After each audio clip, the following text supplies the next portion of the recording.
Assalamualaikum warahmatullahi wabarakatuh. Perkenalkan, nama saya Nazira Anika Masya dengan NIM 0324 dari Prodi K3 kelas A2. Di sini saya akan mempresentasikan tentang course mengenai keamanan psikososial di tempat kerja yang sudah saya ikuti. Yang pertama adalah definisi keamanan psikososial. Yang pertama ada kesehatan mental.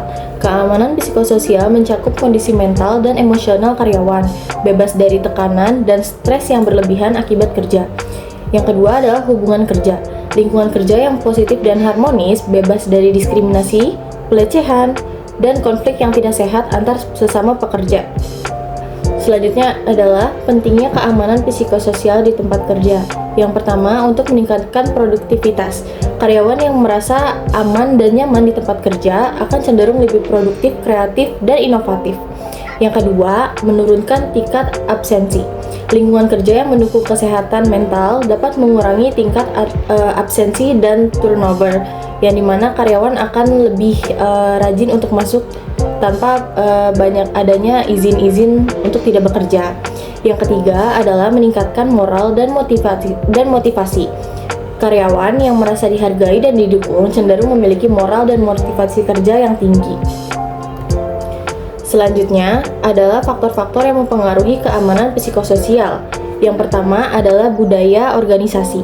Budaya organisasi yang sehat dan mendukung kesejahteraan mental karyawan dengan nilai-nilai positif dan etika kerja yang baik. Yang kedua, beban kerja. Beban kerja yang realistis dan terstruktur dengan waktu istirahat yang cukup dan kesempatan untuk mengembangkan diri. Yang ketiga adalah kepemimpinan. Kepemimpinan yang visioner dan peduli terhadap kesejahteraan karyawan dengan pendekatan yang adil dan transparan. Yang keempat adalah dukungan sosial. Dukungan sosial yang kuat dari rekan kerja, atasan, dan lingkungan kerja, serta program dukungan mental yang tersedia di tempat kerja.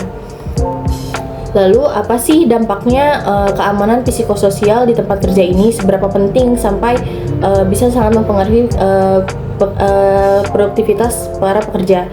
Yang pertama adalah stres dan kelelahan. Tekanan kerja yang berlebihan di lingkungan kerja yang tidak sehat dapat menyebabkan stres dan kelelahan kronis bagi para pekerjanya. Yang kedua adalah depresi dan masalah mental lainnya. Kurangnya keamanan psikososial dapat menyebabkan gangguan mental seperti depresi, kecemasan, dan gangguan tidur. Selanjutnya adalah burnout.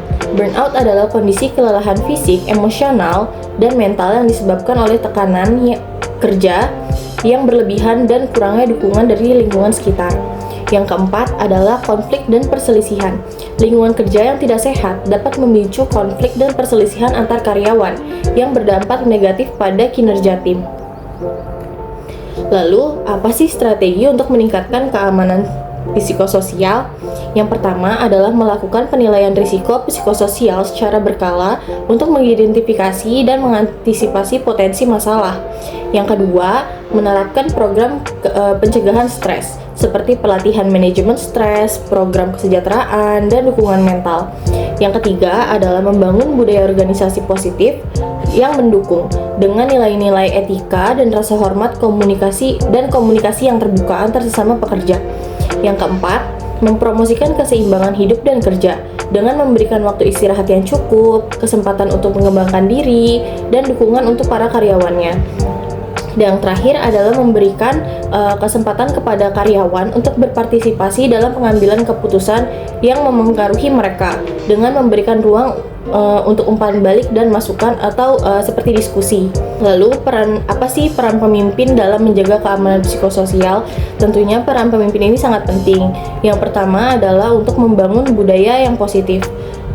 Membangun budaya organisasi yang positif dan mendukung ini dengan cara menerapkan nilai-nilai etika, rasa hormat, dan komunikasi terbuka tanpa adanya senioritas. Yang kedua, menjadi role model. Menjadi role model dalam mempraktikkan perilaku dan nilai-nilai positif seperti komunikasi yang terbuka, empati, dan integritas yang baik. Yang ketiga adalah mendukung karyawan.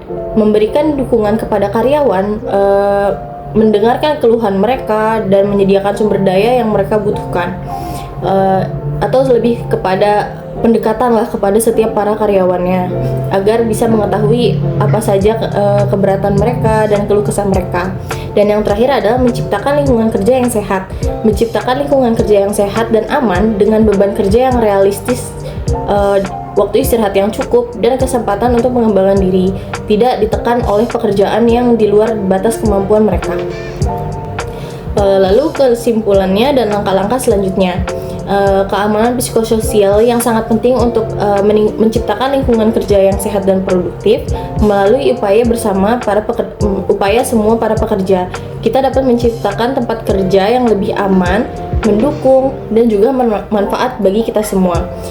Setelah saya melakukan course tentang pentingnya psikososial di lingkungan kerja ini, menurut saya course yang mengenai keamanan psikososial di tempat kerja yang saya ikuti ini, saya mengikutinya di website Udemy.